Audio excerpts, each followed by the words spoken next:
So here's the spreadsheet that we're going to use to build our bond price and yield to maturity calculators. And we're going to do it two ways. We're going to do it using the PV function and the rate function, where we have an integer number of periods, and we're going to do it using the price function and the yield function. These are specific for bonds. They're a little more complicated, but this is how you would have to do it for an actual bond where you don't have, coincidentally, exactly 10 years or 9 years or 8 years to maturity. You can use the actual dates, and so we'll talk about how that works. Okay, so we'll start with the PV calculation, and this you've seen before. I have 10 years to maturity. I have a coupon rate of 4%, and I have a yield to maturity of 3.5%, and a par value of $100. Remember, we're going to price these things, so I'm going to go equals PV, open parenthesis, and the rate. Okay, so the rate at which is the rate at which I'm going to discount these payments, so that is the yield to maturity. But remember, by convention, I always quote it as twice the periodic rate. The number of periods, I'm going to need to double times 2. The payment, that's going to be the coupon rate divided by 2 times the par value. And then again, the par value, close parenthesis. This is going to give me a negative number because of how this formula is essentially built into Excel. If I'm going to receive money later on, the $100 and the $2 payments, I need to pay money now. And so it's going to give me a negative number, but by convention, we're going to report that as a positive number. So I'm just going to throw a negative sign in front, and I get $104.19. And note that if the yield to maturity was actually equal to the coupon rate, the bond will be priced at par. But since the yield to maturity is lower than the coupon rate, I actually have a price that is above par. Let me think about that. Remember how bonds work. Bonds are issued at or close to par. And so the way this works is either through an auction formally or some sort of informal auction. The investment banker says, okay, this corporation, this municipality, this government wants to issue bonds. How much do you need to earn if you're going to lend money to this entity? And the market comes back and says, we like to earn 4%. And so the process is the bond is issued with a 4% coupon and a 4% yield to maturity or discount rate at or very, very close to par.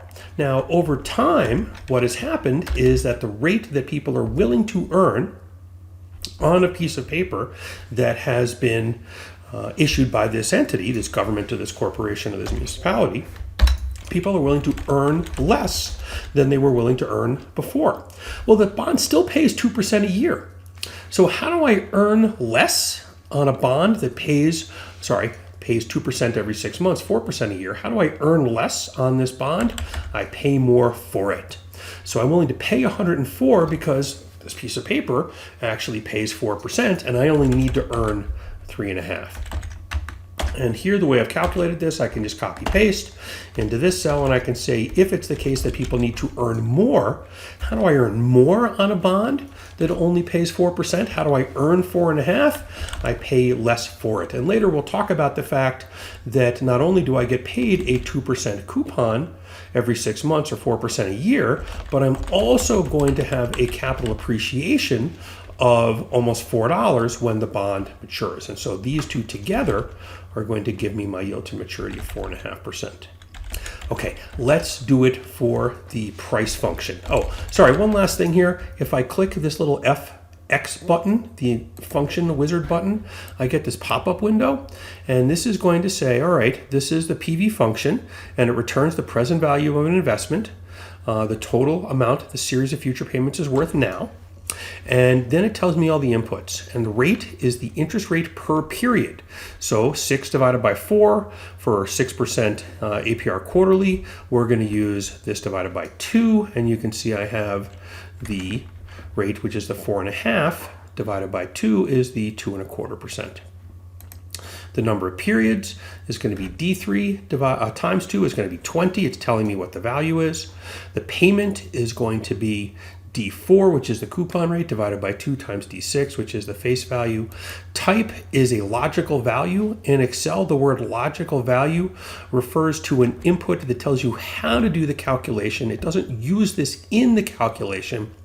And since bonds make payments at the end of each period, I can leave this blank to get 0, end of the period, or omitted. And so this is a very useful tool, this function wizard box.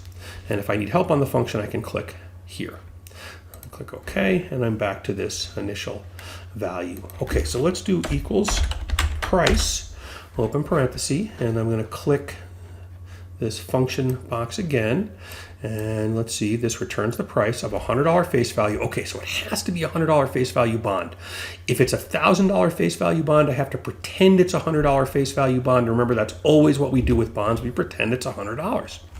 Settlement is the securities settlement date expressed as a serial date number. Let's talk about serial date numbers. So a serial date number is a special way of entering the date in Excel. And so, for example, if I have this date, which is September 24th, 2020, and I get rid of the formatting here, if I go clear formats, you can see that this is 44,098. And what this is the number of days since January 1st, 1900. This is how Excel deals with dates. And so you can see that this is the number 1, but entered as a date, formatted as a date. And so if I click Format Cells, and I go to Date, and I click this, okay, it's going to click this as 1/1/1900. And the number 2 is going to be Control-C, Control-Alt-V-T for paste formats, is this. This is very useful because if I want to know the number of days between, say, January 1st, and Excel will often interpret something entered like this as a date, and so it says, okay, this is a date. It's now converted its value, and September 24th, 2020, well, all I have to do is just take that minus that, and it's going to say, oh, there's 267 days in between. So the point is this: I must enter these values into this function as a serial date format. And so here I have a 10-year bond. Here I'm tricking this into thinking it's a 10-year bond by taking 9/24/20 as the settle and 9/24/2030 as the maturity date, which is of course 10 years. But I can't just enter the date in any format. It has to be in what is referred to as a serial date format. Okay. Sorry, let's go back to this, equals price, and click the function wizard box. Okay, so here I have this cell here. The maturity is going to be here, and note that you can see that Excel sees these as 44,098 and 47,750, and the difference is the number of days. Rate. Okay, this is super confusing because over here, rate is going to be the rate at which we discount. And so before, when I did the PV function, rate was the YTM. But here in this function, the word rate no longer refers to the discount rate, it refers to the cash flow or coupon rate. And so it is the security's annual coupon rate. And so I'm going to enter this as 4%. Remember that even though it's a semi-annual bond that pays 2% every 6 months, I still enter it as 4%. This is the yield to maturity, and so I'm going to enter that at 3.5%. Again, this is confusing. The redemption is essentially the par value, and so I'm going to enter the par value as $100. Sometimes a bond will pay slightly more than $100 if it's redeemed early, and so that's why this is an input, but redemption is going to be the face value for our purposes. And I'm just going to slide down. Frequency is 2. And so this is because the bond pays 2 coupons per year. This last one is a little confusing. The word basis has a lot of different meanings in finance. And what this is how the calculator should deal with periods that are not exactly 6 months or a year. And I'm going to click help on this function, and I'm going to get a little window that pops up here. And hopefully we can still see this. And here's how this works. I'm going to scroll down to basis. And this is an optional. What this is going to do is, and this is super confusing and not something we're going to worry about too much in this class, but we'll have to deal with this in the bond class. If we're talking about a government bond, the day count convention is something called actual. So if there's 183 days in between coupon periods, and there's 72 days since the last coupon, then the accrued interest, meaning the interest that has accrued but yet to be paid, would be 72 over 183. But if this is a corporate bond, people who trade corporate bonds use a different method. They say, you know what, let's just assume that this was a 360-day year or 180 days per period, and that every month has 30 days. And so if it was two 31-day months to get to my 72 days, that's 62. And then there's another 10. You know what? I'm just going to make it easy. I'm just going to say each month has 30 days.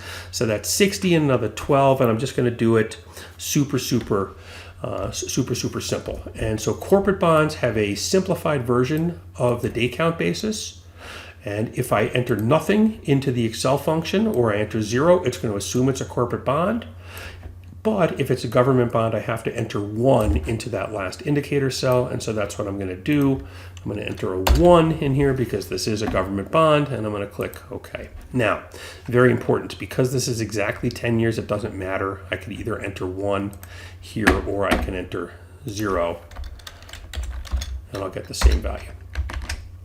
Okay, so note that I got the same value here. This is the price using the price function, and here is the price using here's the price using the PV function. Here is the price using the price function. And note that I have the bond yielding at a 3.5%, price to yield 3.5%. Here's price to yield 4.5%. And I can do this, priced to yield 4.5%. And this is an example that's in the textbook that we'll get to later, but it's that same function again, and it's just using all of these different inputs. We'll come back and we'll do the yield to maturity using the rate and the yield to maturity using the yield functions.